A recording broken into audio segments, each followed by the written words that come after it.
we are at Hyde Park in West End of London. This is a remarkable place. It's over 600 acres, a huge park, a huge green space in downtown London.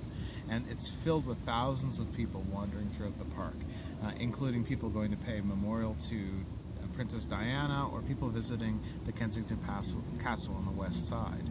Or some people just going to feed the ducks in the pond, take a swim, or grab a coffee. Not far from here is what we call Speaker's Corner. And Speaker's Corner is a really interesting part of Hyde Park. For almost 1,000 years, that space on the northeast side of Hyde Park had been used as a gallows for a very special type of criminal. The kind of criminal who spoke out against the crown or spoke out against the state. Somebody who said religious or political or economic ideas that didn't fit in with the rest of the community's way of thinking, particularly the kings and queens. Almost 50,000 people were hung since the late 1100s until the mid-1800s in Speaker's Corner on the northeast side. And the tradition arose that just before these very important criminals would die, they were allowed to give their final speech. Some of those were confessions, no doubt some of them false.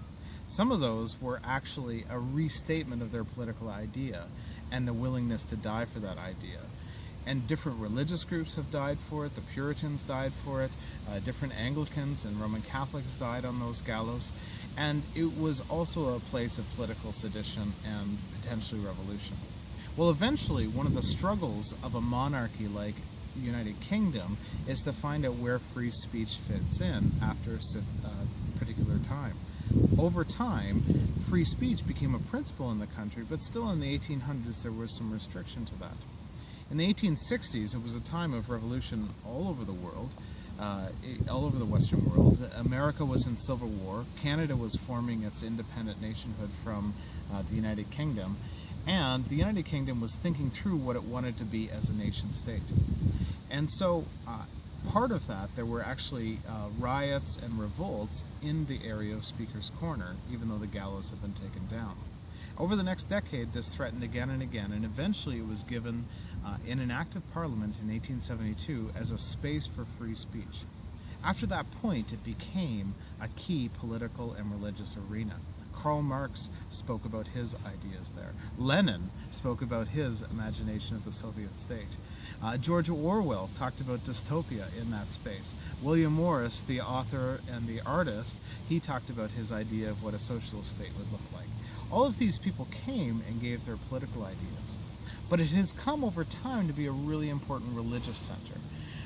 Any particular Sunday morning, you will find people debating, arguing, or preaching on anything as big as a peach box. As long as it's up off the ground by about 16 inches, you can speak from it, you can see what sort of audience you'll get, and you're likely to be heckled or maybe argued down from your podium.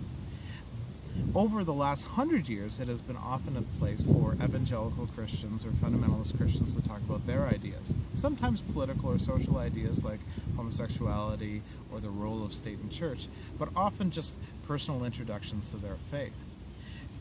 More recently, over the last 4 or 5 decades, since East London has filled with Muslim immigrants, it has become a space for Muslim identity formation. It becomes a place for Muslim preaching.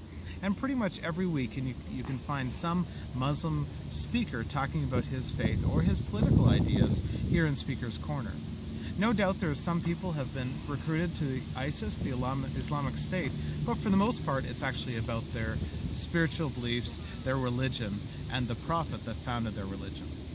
And so even in a public park like this, bought by King Henry VIII so he could hunt deer, we still see this space, and religion remains important in the social life of Londoners today, here in Speaker's Corner, and throughout the world in mimic Speaker Corners that happens in parks and squares at different places throughout the planets.